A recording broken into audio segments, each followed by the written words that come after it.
हाँ काजी साहब, किस तरह का ये हज को लेकर कार्यक्रम हो रहा है? कैंप लगाया गया है जी। बिस्मिल्लाहिर्रहमानिर्रहीम।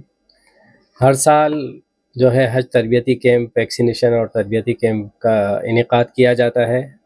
हज कमेटी, स्टेट हज कमेटी राजस्थान की जानिब से और आज ज़िला हज कमेटी कोटा की जानिब से कोटा जो है अपने मीनाल रेजिडेंसी में इसका इनेकाद किया गया है, जिसमें करीब 200 लोग कोटा के और 56 बूंदी के जो है हाजी शामिल हुए हैं।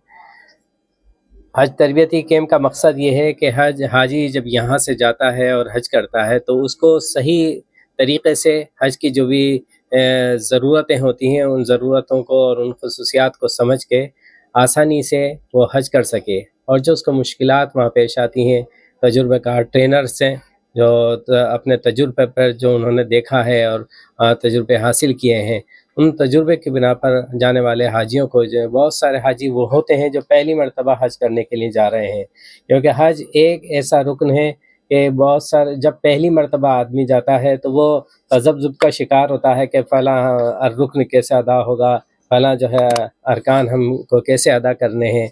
तो उनके लिए एक ट्रेनिंग दी जाती है ताकि वो, क्योंकि दूसरे जो रुकन है, नमाज है, रोज़ा है, ये तो रोज़ आदमी करता है, रोज़े हर साल रखता है, नमाज रोज़ाना पढ़ता है, तो वो उसके लिए उसकी ट्रेनिंग रोज़ होती है। लेकिन हज जब पहली मरतबा जाता है तो वो परेशान होता है कि किस तरीके से मैं हज करूँगा। तो उनके लिए एक ट्रेनिंग कैंप रखना बहुत ज़रूरी होता है ताकि वो आसानी से उसके अरकान को समझ के और सही तरीके से अदा कर सके, क्योंकि हज़ारों और रुपया, लाखों रुपया ख़र्च करके जब वो जाता है और फिर भी जो है वो पूरे अरकान अदा न कर पाए तो इसके लिए बड़ी महरूमी का बाइस है। तो कहीं ऐसा ना हो कि किसी का हज ख़राब हो जाए, तो उस से बचाने के लिए यहाँ एक ट्रेनिंग का प्रोग्राम किया जाता है ताकि तमाम लोगों का जो है ट्रेनिंग हो जाए और सही तरीके से वो हज कर सकें, और उनके वैक्सीनेशन की जो सहूलियात गवर्नमेंट की तरफ से दी जाती हैं वो भी एक ही पॉइंट पर सबको जमा करके वैक्सीनेशन किया जाता है। काजी साहब, सम्मानीय शहर काजी साहब, हमारे डॉक्टर आजम बेग साहब, फजल जी, गोपाल मिर्जा साहब, सम्मानित मंच सामने उपस्थित महानुभाव, मातृशक्ति, मैं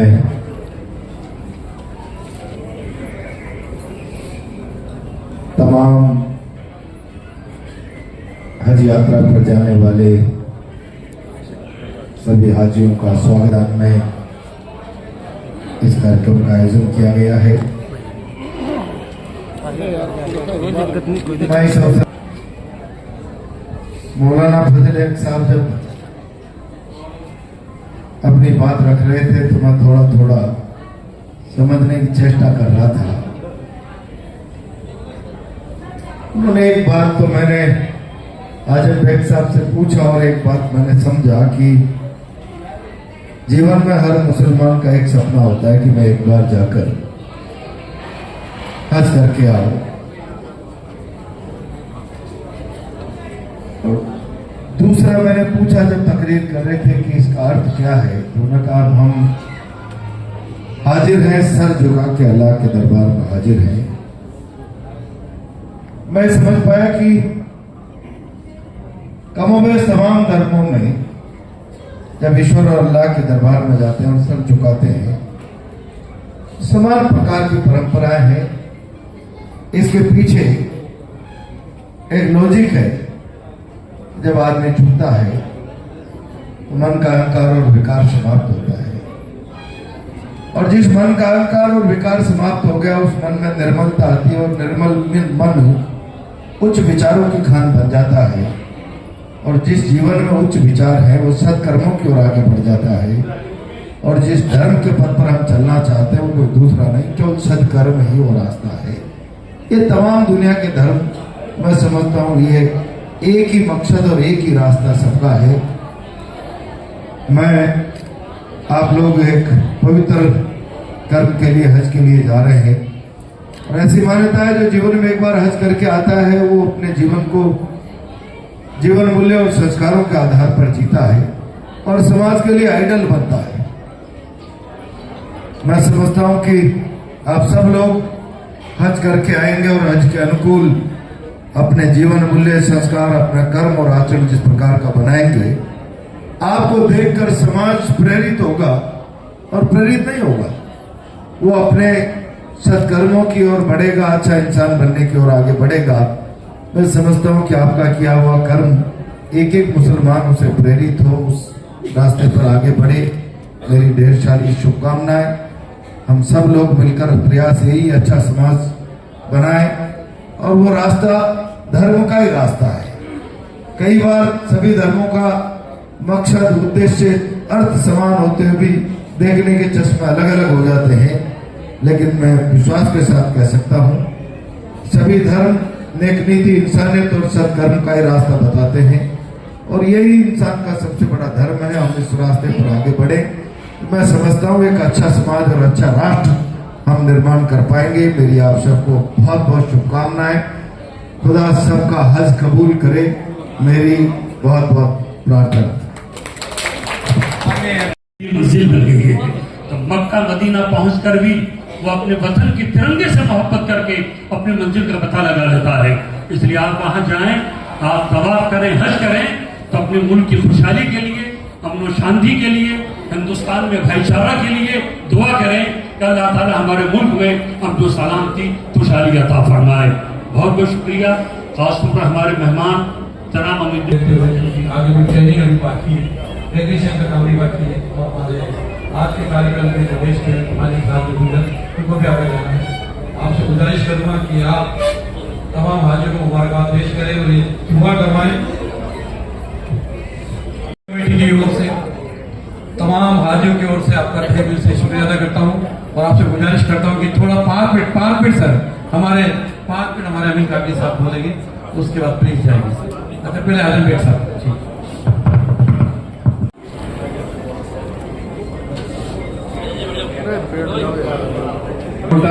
हज कमेटी की जानिब से इस टीकाकरण और हज कैंप में मेरे साथ मंच पर यहाँ के शहर गाजी जुबेर साहब, कांग्रेस पार्टी के प्रत्याशी और हम सब के हरदिल अजीज नेता प्रहलाद गुर्जर जी, आज की इस महफिल को सजाने वाले और इस ट्रेनिंग कैंप को करने वाले मेरे भाई गफ्फार मिर्जा साहब, हमारे साथी हज कमेटी में मेंबर हैं और यहाँ के डिप्टी मेयर मेरे छोटे भाई सोनू कुरैशी जी, आजम बेग साहब, फजल साहब, हमारे साथी 12 से अशफाक भाई और बिला ताखीर आप सब लोगों को एक साथ संबोधित कर दूं। मंच पर बैठे तमाम हमारे हज कमेटी से जुड़े साथीगण और मंच साथियों, मेरे सामने तशरीफ फरमा तमाम जितने भी अल्लाह के मेहमान जो हज पर जा रहे हैं, उनको हज कमेटी की जानिब से सबसे पहले बहुत बहुत मुबारकबाद। देखिए, बहुत ज्यादा बोलने की बात नहीं है, मैं हज कमेटी के ताल्लुक से कुछ बातें आपके साथ शेयर करूंगा और वो इस वक्त के हिसाब से और आज के दौर के हिसाब से बहुत जरूरी है। गुज़िश्ता साल में आपने देखा होगा, अभी आजम बेग साहब भी बात कर रहे थे कि जब यहाँ से हाजियों की बसें जा रही थी तो एक वाकया हम सबके सामने पेश आया था।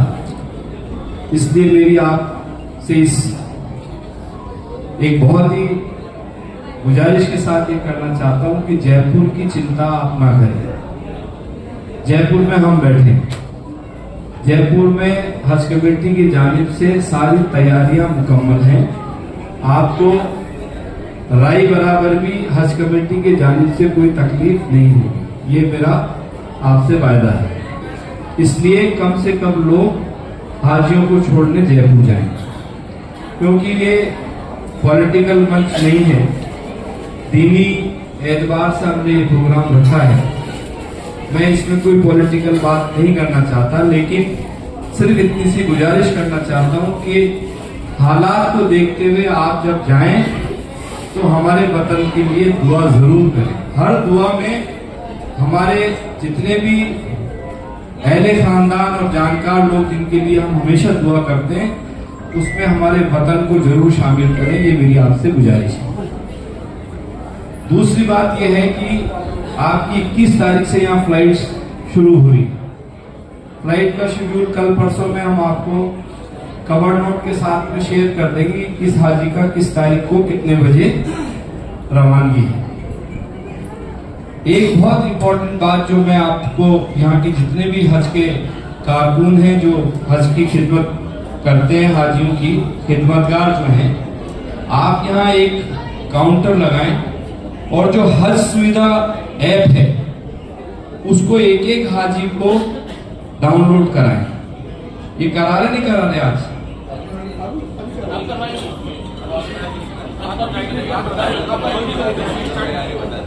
अभी आप यहाँ एक टेबल कुर्सी लगाएं, जिस तरीके से आप टीका लगवा रहे हैं और सारे काम कर रहे हैं, उसमें एक चीज ये और जोड़ें कि हर हाजी को हज सुविधा ऐप जो है वो डाउनलोड कराना है। सोनू भाई, एक एक हाजी को, उसका बहुत सारे फायदे हैं।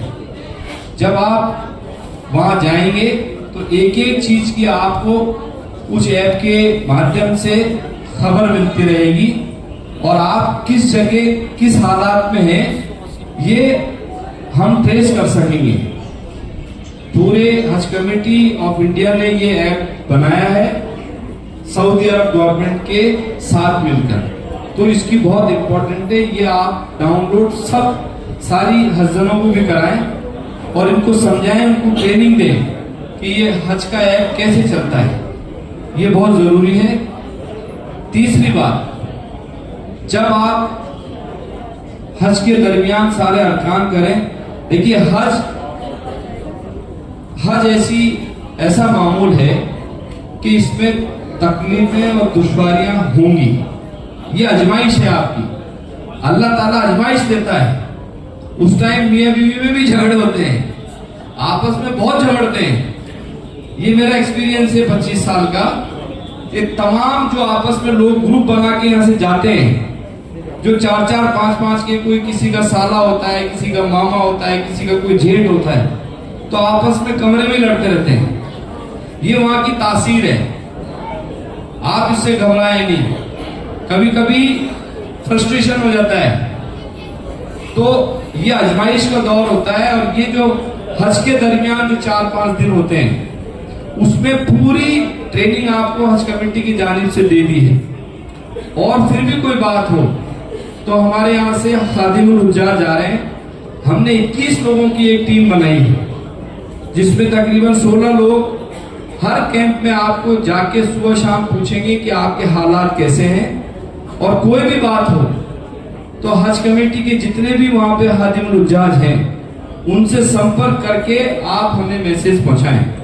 वैसे हम एक एक हाजी का डेटा देते हैं, कौन से हाजी कौन सी बिल्डिंग में है, अभी कहाँ है। अगर बाज दफा हम ये पूछता हूँ कि उस बिल्डिंग में जो हाजी रुका हुआ है वो करौली से है, कोटा से है, जोधपुर से है, तो हम रैंडम ये पूछते हैं कि उस हाजी से बात कराइए, तो उससे ये पता चल जाता है कि आपके हालात क्या हैं, आप कितने लोग कितने खुशी से हज कर रहे हैं।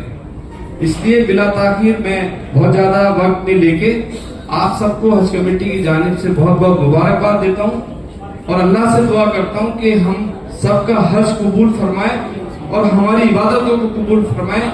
क्योंकि अभी ये जो ट्रेनिंग चल रही है ये अभी आधी हुई है, आपकी आधी और चलेगी, तो ये 2-3 बजे तक शहर की नमाज तक चलेगी। आप लोग इसको अच्छे से समझें।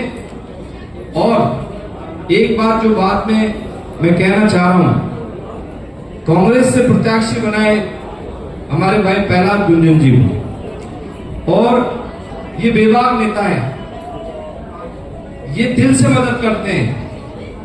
ये ऐसे नेता नहीं है जो कहें कुछ करें कुछ। इसलिए मेरी आपसे गुजारिश है, जैसे आपको इन्होंने आजम साहब ने कहा कि वतन के साथ हम ऐसे रहबर के लिए दुआ करें जो हमारे हर वक्त मुसीबत में खड़ा रहे। आप सब लोग आए और इतने ध्यान से ये ट्रेनिंग ली, और जितने भी ये मिर्जा साहब की टीम है और तमाम यहाँ जितने भी मौजूद हाजिर बैठे उनका सबको मेरी तरफ से हज कमेटी ऑफ राजस्थान की जानिब से बहुत बहुत शुक्रिया, बहुत बहुत शुक्रिया। अस्सलाम वालेकुम। आप याद रखिए कि इस अरकान जितने भी हैं उसमें अल्लाह तबारक व तआला ने इनफरादियत पर एक शख्स पर उसको फर्ज और वाजिब किया है, लेकिन उसकी शक्ल ऐसी बनाई है कि वो खुद ब खुद एक इज्तिमाइयत में तब्दील हो जाता है। तो ये हज का वो जो इज्तिमा है उसकी इज्तिमाइयत आप देखें तो इनफरादियत से शुरू होती है, लेकिन एक जगह पर मुतय्यन अय्याम के अंदर तमाम दुनिया के लोगों को इकट्ठा करके उसको एक इज्तिमाइयत शक्ल दे दी जाती है। तो मेरे अजीजों, इससे आप हज करने से आप क्या चाहते हैं? सिर्फ नामवरी चाहते हैं? बल्कि जिसको हज मबरूर अता हो जाता है वो गोया ऐसे है जैसे कि वो माँ के पेट से आज पैदा हुआ। लेकिन उसके लिए सबसे बड़ी चीज इंसान का कौल और फेल है, जो उसके जाहिर में है वही उसके बातिन में होना चाहिए। कि इंसान अपने आप में कोई न जन्नती है न जहन्नमी है, वो उसके अमल पर है कि जब वो जैसा अमल करता है, जैसा सोचता है, जैसी उसकी फिक्रें हैं, उसी के हिसाब से जो है उसके फैसले किए जाते हैं। आज हम रोज़ा भी रखते हैं, नमाज भी पढ़ते हैं, ज़कात देते हैं, हज करते हैं। जब हज करके आदमी आता है तो आप देखते हैं कि आज से करीब 30-40 साल पहले लोग हज को जाते थे, लेकिन जिस शक्ल सूरत के साथ दुनिया से जो है अपने मुल्क से जाते थे, जब वहां से लौट कर आते थे तो उनकी शक्ल सूरत बदल जाती थी, उनके बातचीत करने के तरीके बदल जाते थे, उनके अखलाक बदल जाते थे, जो बिगड़े हुए लोग थे वो बन जाते थे।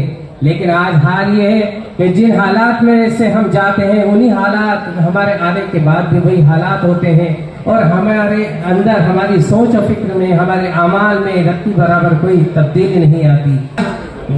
इब्राहिमी जज्बात और कैफियत का नाम है कि हज़रत इब्राहिम अलैहिस्सलाम ने जिन कुर्बानियों को वहाँ पेश किया है और आपके खानदान ने जिन कुर्बानियों के पेश किया है, आप हज को पढ़ें। सिर्फ ये नहीं है कि चंद घंटे आपने यहाँ पर ट्रेनिंग हासिल कर ली और आपने समझ लिया कि जो साहब मैं तो जो है हज को समझ गया, बल्कि असल हज जब तक आप इब्राहिमी कैफियत और जज्बात को अपने दिल के अंदर पैदा नहीं करेंगे, वो आपको हज जो है वो हज मबरूर जो है अता नहीं होगा। असल अपनी अंदर की कैफियत को तब्दील करना है कि जब हम हज करके आएंगे तो हमारे अंदर दूर लोगों के लिए मोहब्बत और अखलाक हो। आज आप हज करने जा रहे हैं, बहुत सारे लोग आपसे रूठे हुए हैं, आपसे जो है नाराज हैं। आप जाने से पहले उनको राजी करें, उनको मनाएं। आप भाई से दूर है, बेटा बाप से नाराज है, बेटी माँ से नाराज है, ये नाराजगी किसके लिए है? अगर आज हमने अपने किरदार को नहीं संभाला और अपने किरदार को नहीं संभालते हुए हम ऐसे ही चले गए, तो याद रखिए कि हमारा ये जाना और वापस आ जाना जो है बेकार है। हमें